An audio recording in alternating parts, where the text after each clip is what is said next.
guys, it's Kylie here with Kylie's Canine Boot Camp, and today Mazzy and Gage are on the couch. It is freezing outside, so we're not doing an outside video. We're going to be inside where it's a little bit warmer, not by much though. It's cold in here too. Today's video is going over how to properly introduce your dog to new scary objects or sounds, things like that maybe your dog is showing a little bit of fear towards. Mazzy, this was a big thing for her. Gage was always brave. He did not care about anything. To this day, we still have not found something that actually scares him. We have even tried to scare him on purpose. It never works. He just doesn't care.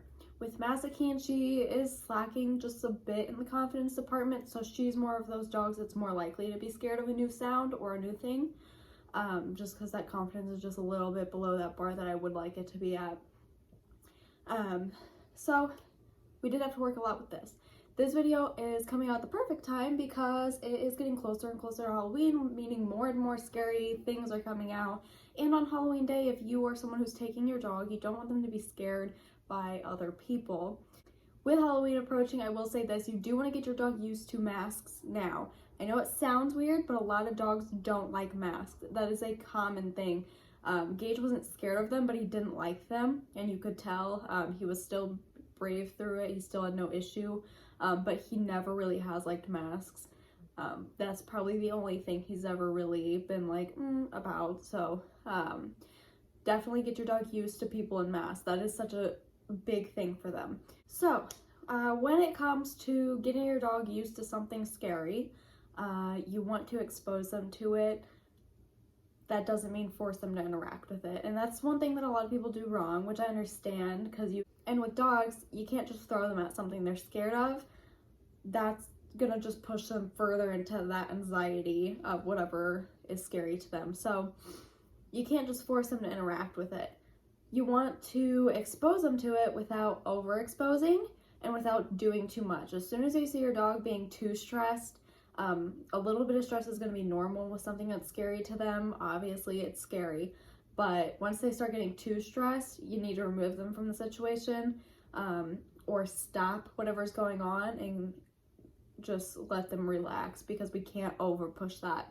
One huge sign that a lot of dogs will show, even if your dog is a dog that loves treats and it's not taking treats out in public, that means it's stressed. It is so stressed that it won't eat, and that's a huge sign, and that usually means you need to remove them from the situation. They're not ready for that. So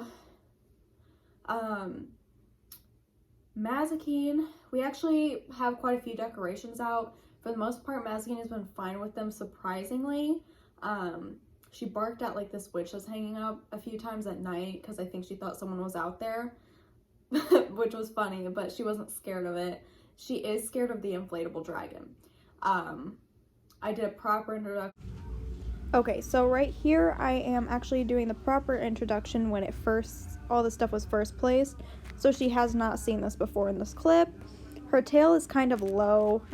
That's usually her typical set even when she's comfortable. So I'm not too worried about that sign. She is becoming a little bit curious. You can see her kind of looking at it. She sniffs at it. Her ears go back right there, but then they go straight back up, which means she's unsure, but she's not too upset about it. She's taking a lighter turn, which is just her getting excited about something else. And then she's going up and she's actually sniffing the dragon, and I'm allowing that, and I'm praising that because that's what I want. I want her to be curious. And then she's over it, so now we're going to go over to the new object. So this is the witch that sits out front. She walks up to it. She's a little unsure. You can kind of see her putting her head down. Her ears are still forward, so she's not too terribly terrified. She barked there, and then she backed up, which means she's starting to get a little upset about it. So I'm just having her stand next to me, give her a treat. You can also do basics in this moment. I just gave her a treat to kind of encourage her.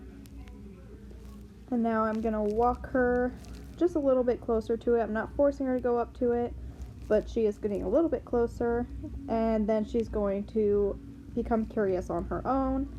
And then I should have been praising that, but I didn't. So that's about it. With it, she had no issues with it when it first went up, but she unfortunately had a moment where the wind hit it and it tried to eat her, and now she won't go near it. So we're reintroducing that to her.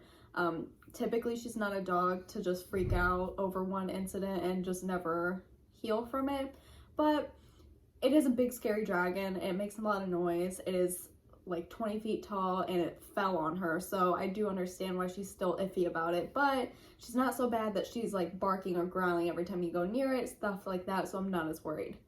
For the most part, she just tries to avoid going too close to it, or she might like back away.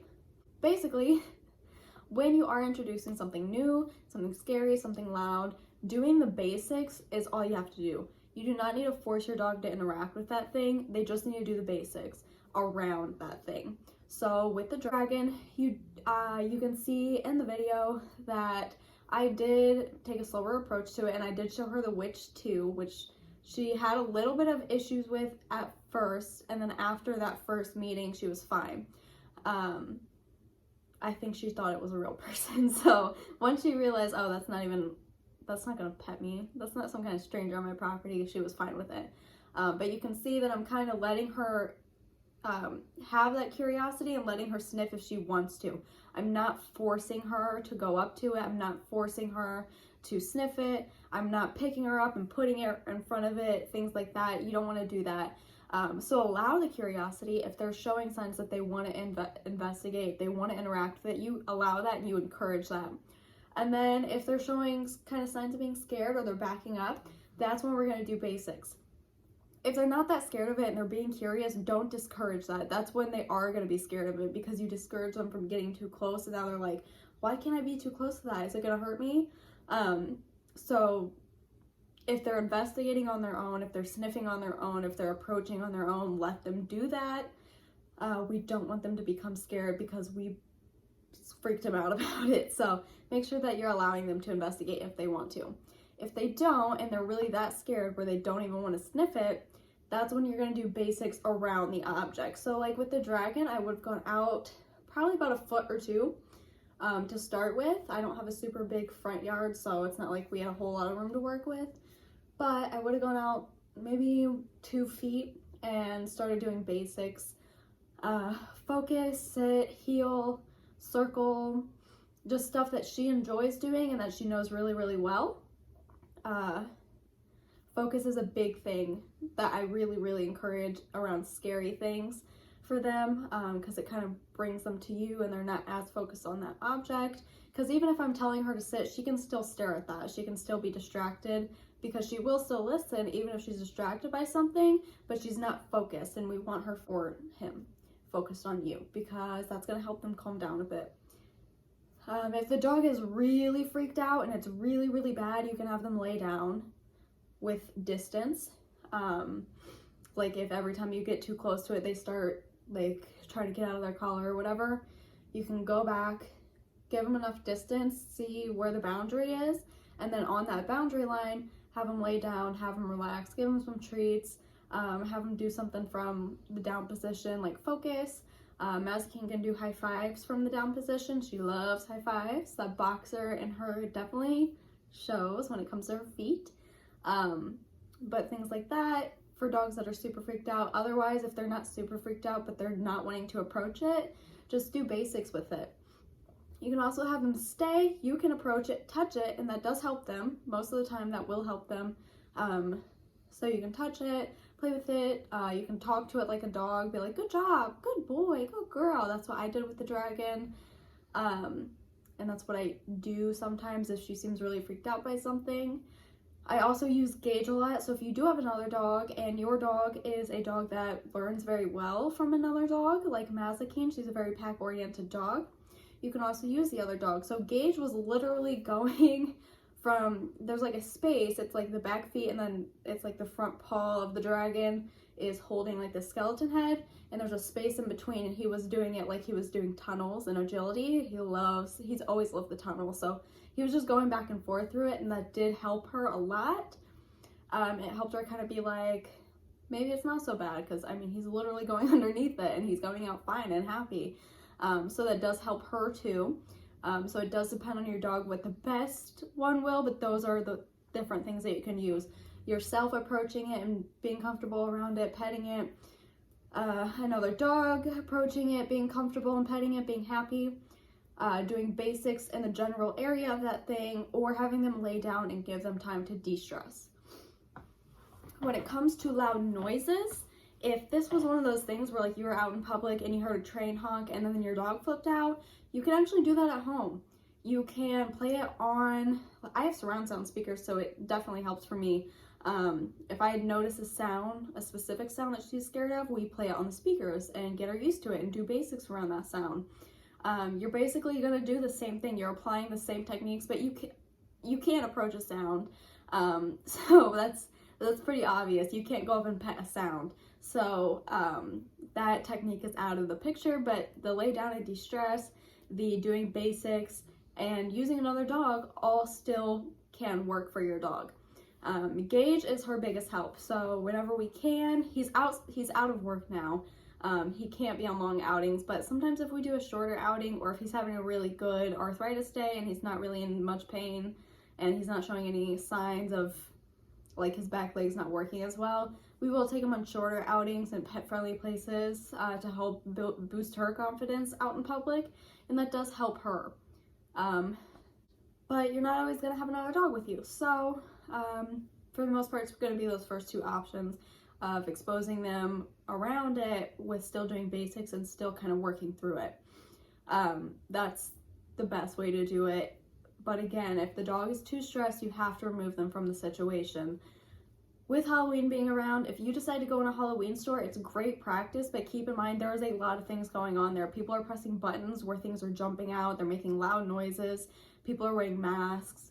I'm sure there's times where little kids are screaming because a parent or a sibling scared them, or an object scared them. So there's a lot going on in Halloween stores, especially if it's busy that day. So just keep in mind there you have to be able to leave if your dog starts getting overstressed. So don't go there. Then you can stay 30 minutes, make sure that you have a ride available, or if you can drive, obviously, then you have a ride available. And make sure that you're not going to be stuck there. There's been a few times where I got stuck somewhere because I went with my family and I didn't drive myself, and Mazakine got too stressed, so I had to go sit outside with her. And it was warmer at that time, but now that it's getting colder, I'm not doing that anymore. Another good thing before going into the Halloween store, do some basics outside. Just get their attention really well. A fully trained service dog should have already gone through this kind of stuff, but if it hasn't, still I would apply the same thing. With any service dog in training, I always recommend doing this before going into any store, but especially at a Halloween store, you want to do all of the basics outside. Maybe practice a couple alerts / responses. Just do a few things to get their attention on you. Make sure they're focused on you. Get them focused on you, get their attention, and get them in that working mindset. Get them in that mindset of we're doing work now. We're not playing, we're not running around, we're not being fools, we're working. So just, that's always recommended for any, especially younger dogs who may have a little bit more energy. Exercising them beforehand. Forgot to say that too. Before going into the Halloween store and before even leaving, you wanted to exercise them a bit beforehand, not to the point of exhaustion, just to the point of it's going to be easier for them to pay attention. Because if a dog has too much energy, they can't pay attention as well, or they get too excited about treats and things like that, that they're not quite doing it right. There's been a few times where I did a training session with Mazakine where she was so excited that she hurt me because she would like jump on my head or something when I passed out. Before she did DPT, or she would like slam into my rib cage for getting pressure down when I pass out. So yeah, exercise before training sessions, exercise before outings, exercise before a Halloween store. It just helps them not get too overexcited, which could lead to a lot of things that we don't want. You're basically just doing basics, doing things that can get them more comfortable. If you have some fun tricks that you know your dog loves, that also will help. Mazakine loves paw, she loves knuckles, she loves high five, she loves circle, she loves a lot of different tricks, which are actually, some of those are actually tasks, but she does like doing, she loves doing certain ones more than others. So those are the ones that I work with when I notice that she's starting to get a little stressed, just to bring her attention back and bring her nerves down. And kind of get her more comfortable. That's what I definitely recommend. If your dog is more play motivated or is play motivated at all, Mazikeen is both, but she leans more towards treats, but she's willing to work for a toy. You can also bring a toy. This looks unprofessional, but overall it's nice for the training. I have actually used Mazikeen's leash to get her more comfortable in certain places, so I would let her grab it and kind of play around with her and let her run around for a bit to de-stress. And a lot of people would get mad at me for that, and a lot of trainers would be like, that dog's not a service dog, blah blah blah, that's a little puppy that doesn't know what it's doing. No, that's me de-stressing her so she's not getting overstressed and she won't wash out. It looks unprofessional, but overall I'm doing what's best for my dog's mental stability and my dog's ability to work in the future. So I'm gonna do what's best, whether it looks good to you or not. I don't care. I care about my dog. So that is also a good idea, and I'm not judging you. And I feel like most people won't judge you, especially in the service dog community or in the dog community at all. They're not going to judge you for giving your dog a little bit of time to de-stress with some play. It's better if you can step outside and do it, just so they don't start associating that store with play. And then you go back in after they get a little bit of play, but sometimes you can't go outside because it's too cold, it's raining, blah blah blah.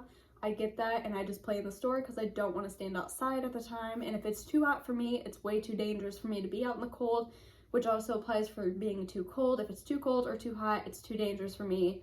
My body cannot regulate its temperature properly, so I have to be inside the store. I can only be outside for a short period of time, so I don't really care that I look unprofessional at the time. I would rather stay safe and not have to go back to the hospital and look unprofessional than look professional and be in the hospital. So it's up to you. I think I did get everything for this video. If I missed anything, let me know in the comments. Questions, comments, concerns, go in the comments as usual. I'll show you guys a cage of Mazikeen before we go. They are over there. As always, we love you.